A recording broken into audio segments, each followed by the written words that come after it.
Hello everyone, back again with movie and tune recap. Today, I'm going to explain an American sci-fi film from 2025, titled The War Between the Land and the Sea. Spoilers ahead, so watch out and take care. The movie opens with a group of Spanish fishermen working on a fishing boat in the middle of the sea. When they pull up their fishing net, they suddenly hear a scream. Shocked and frightened, they watch as a strange creature, a species called Homo Aqua, rises out of the net. The scene then cuts to a man named Barkley, who wakes up in the middle of the night to a phone call.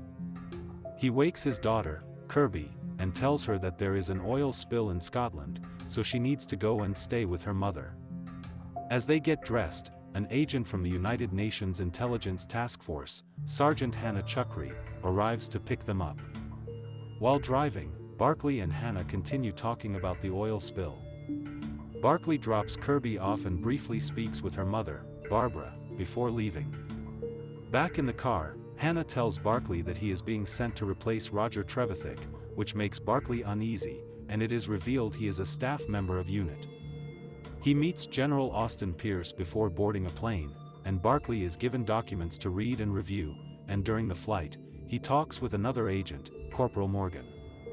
General Pierce tells the team that they are traveling to Dragonera Island, to a village called Cala Escondida, and later, Morgan shows Barkley a video of the Homo Aqua creature.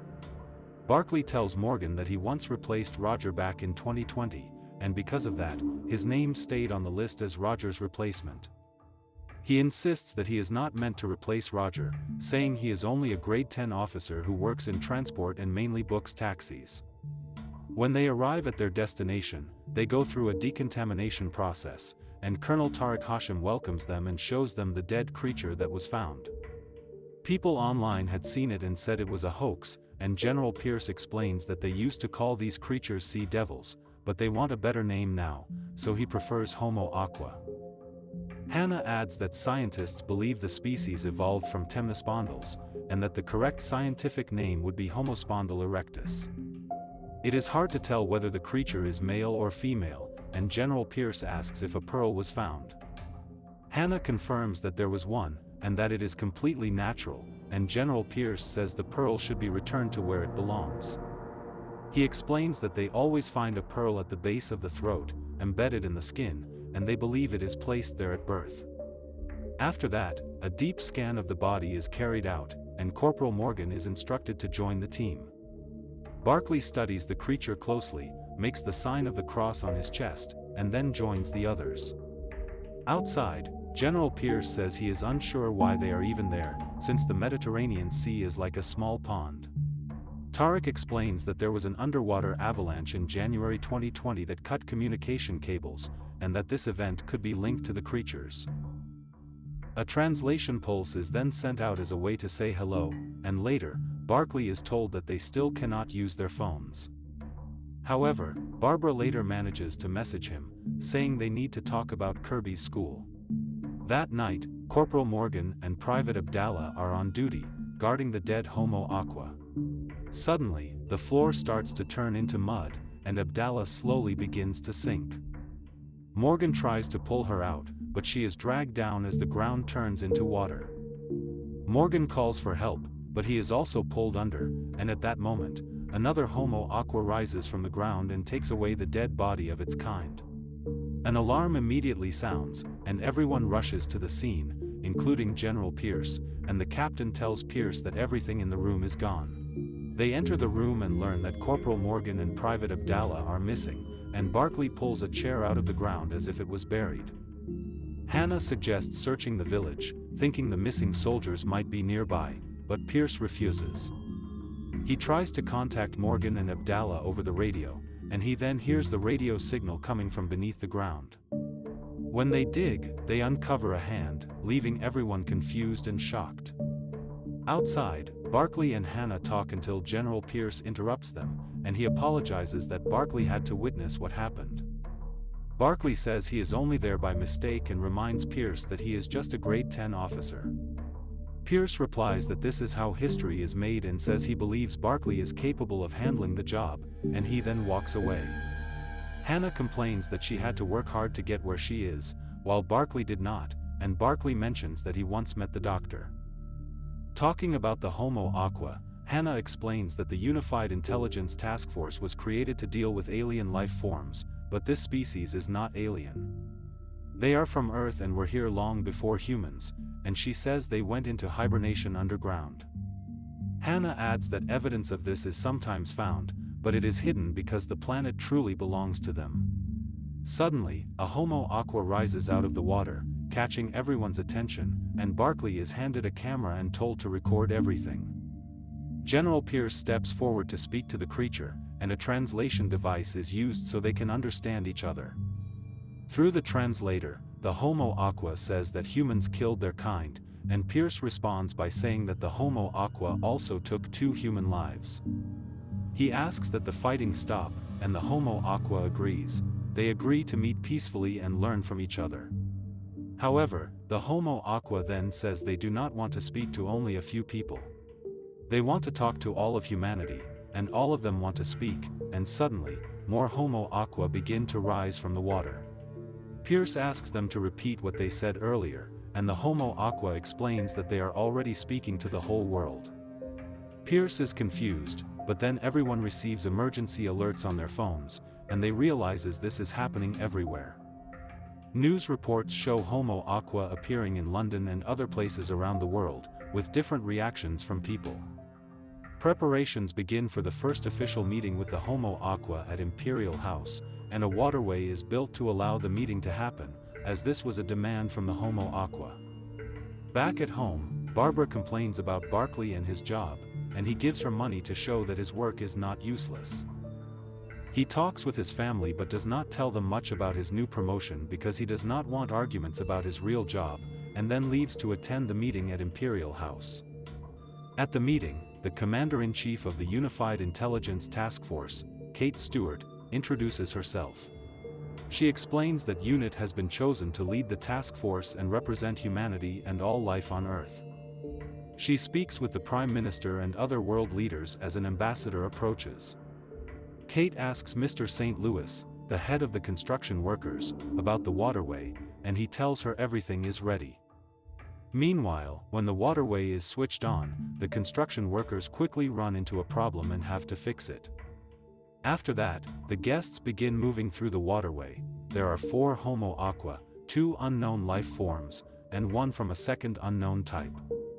In total, there are 3 different species, and everyone is shocked to see the unknown life forms. Colonel Ibrahim reminds Kate that they do not know what the 3rd life form is, but Kate tells him that they must trust them. One group of the creatures is called Pisomorpha grandis, and the 3rd life form is called Homo amphibian, a female who is the leader of the creatures. When translation is about to begin, Ambassador Jonathan starts to speak, but the creature leader says translation is not needed because she understands human language. They briefly speak in Russian, and Jonathan then presents a gift, offering it with respect and in the hope of peace between their species. The leader says she also has a gift, and reveals 2 of her dead children, still inside an alien egg. She explains that her children were meant to be born during the 3rd cold current, but they died after choking on oil, poison, and waste. The leader then tells Ambassador Jonathan that she does not know him, which confuses him and everyone else in the room. Suddenly, she points at Barkley and says she wants to speak with him, leaving everyone surprised. Confused, Barkley says he does not want to get involved, but the leader responds that he showed respect and plays a video of Barkley making the sign of the cross over the dead Homo Aqua. Kate asks what is happening, and the leader explains that they noticed Barkley's kindness. Barkley is then asked to stand as the ambassador and speak on behalf of the human race, and after a moment, Barkley agrees.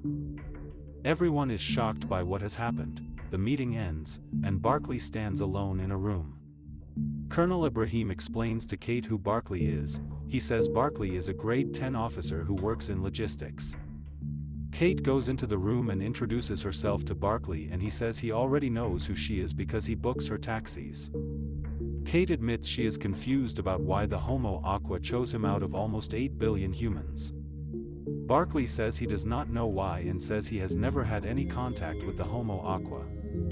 Elsewhere, armed officers take Kirby from her school and also take Barbara from their flat. At headquarters, Barkley defends his family and says he never asked for this situation. However, he agrees to help.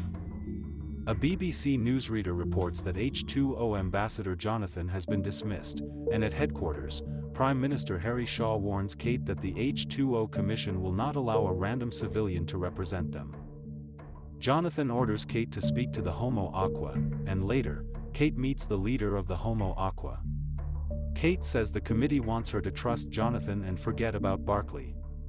The leader argues that Kate talks about trust but still wants a private meeting, and she demands to hear directly from Ambassador Barkley.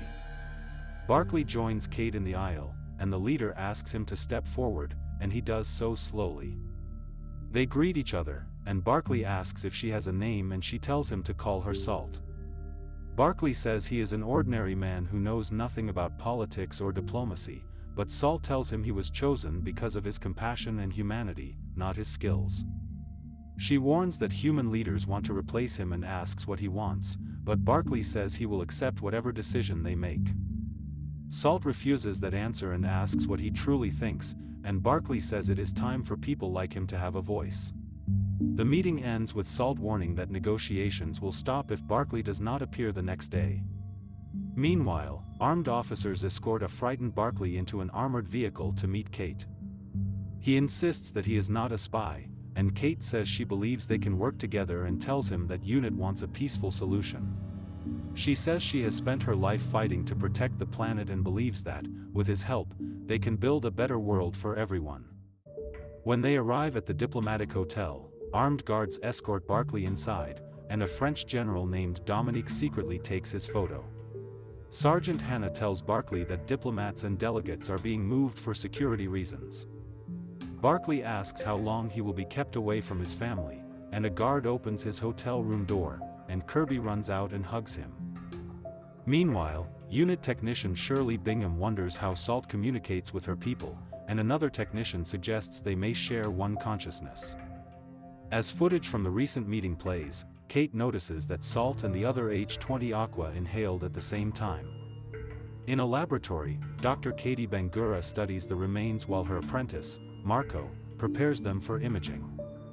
Back at the hotel, Barbara is shocked to learn that Barkley has been chosen as the H20 ambassador, while Kirby is excited that her father is famous. Barbara complains about being stuck in the hotel, and accuses Barkley of lying about his job and goes to take a bath. At home, Kate worries that too much pressure is being placed on Barkley, and her partner, Colonel Ibrahim, tells her that Barkley has her support. Kate fears that humans would be helpless if a war started, but Ibrahim calms her down and they two then kiss.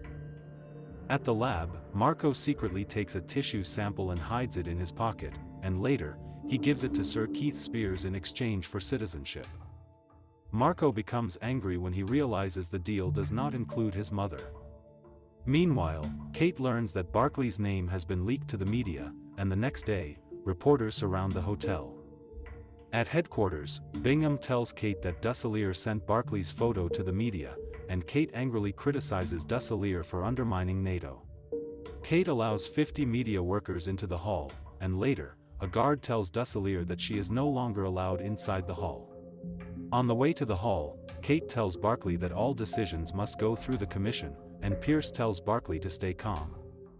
Barkley enters the hall, and when everything is ready, Bingham opens the seals. Water rushes in and fills the chamber, and Salt along with the other Homo Aqua shows up. Reading from a prepared script, Barkley apologizes for what happened to Salt's children. However, Salt accepts his apology and asks for a glass of river water, and armed guards rush to get it. An official gives the dirty water to Barkley, and Salt tells him to drink it. However, Barkley tells Salt the water is polluted and begins to read the explanation. Salt interrupts and demands he explain it in his own words, but Kate urges him to stick to the script. Barkley removes his earpiece and says humans were foolish and did not understand the damage they caused.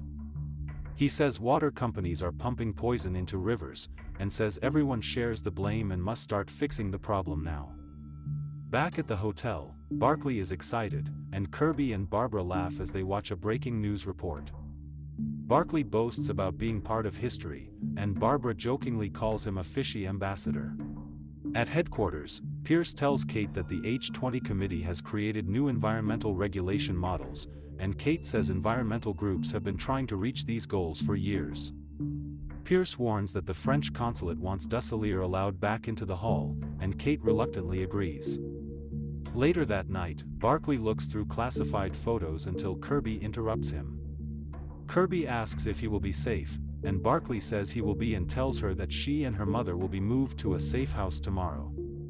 The next day, Hannah tells Barkley about the move as reporters crowd around him, and at the meeting, Barkley speaks to Salt again. He says governments can reduce ocean pollution by 50% by the year 2065, with faster reductions after that. Salt asks him to explain, and Barkley says it will take time to gather resources, but world governments are committed to making it a priority. Salt replies that waiting 40 years is unacceptable, and asks if this is the final offer. She asks if they are expected to wait while many of her people die every day, and asks why they should live like this for even one more day. Barkley apologizes, and Salt asks if his leaders are also sorry and if they wish they could fix the problem sooner. Barkley says they are committed to repairing the damage they have done to the planet, and Salt asks how serious they are. Barkley says it is their strongest desire, and Salt says they will make it happen. Outside, the sky begins to change, and while some people think a storm is coming, Kate says there is no storm. Suddenly, plastic bags and bottles start falling from the sky, and everyone realizes what is happening. As plastic rains down, Barbara panics in the car on the way to the safe house and tells the driver to get away. Hannah tells Barkley they need to leave, and Kate arrives and tells Salt to stop, but Salt says they are only cleaning up humanity's mess. Meanwhile, Barkley receives a call from Barbara, and he explains to her what is going on, and tells her to go to Imperial House. Suddenly, something crashes into their vehicle, killing the driver. Barbara tells Kirby they must run, and Barkley later steps outside Imperial House to search for them, and both Barbara and Kirby reach safety. General Pierce believes this is a declaration of war, and the event, called Storm H2O, causes massive destruction, with damage costing hundreds of billions. At another meeting, Barkley tells Salt that humans came to the talks in good faith, but her actions have damaged diplomacy. He says they do not want war, and Salt replies that the war began long ago and that humans started it. Barkley says the United Nations demands an armistice, and Salt presents their conditions. First, all pollution of oceans and waterways must stop immediately, and second, they want formal borders. Salt says the Homo Aqua claim all water, so transport across water will not be allowed, and humans begin to protest. Salt briefly changes into a male form and says they will only take questions from the ambassador, and Barkley tells the others to be quiet. Barkley tells Salt that people fear what they do not understand and says humans will need time to deal with these demands. While talks continue, he asks for a formal armistice to keep the peace, and Salt says there is a third condition. The next meeting must take place in the Atlantic Ocean, and Barkley realizes they want the meeting underwater.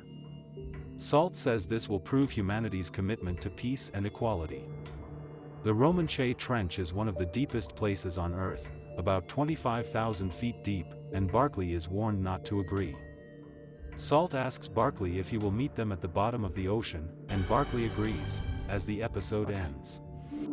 Okay guys, that's all the recap about the war between the land and the sea, from 2025. Thanks for watching, see you again in the next video.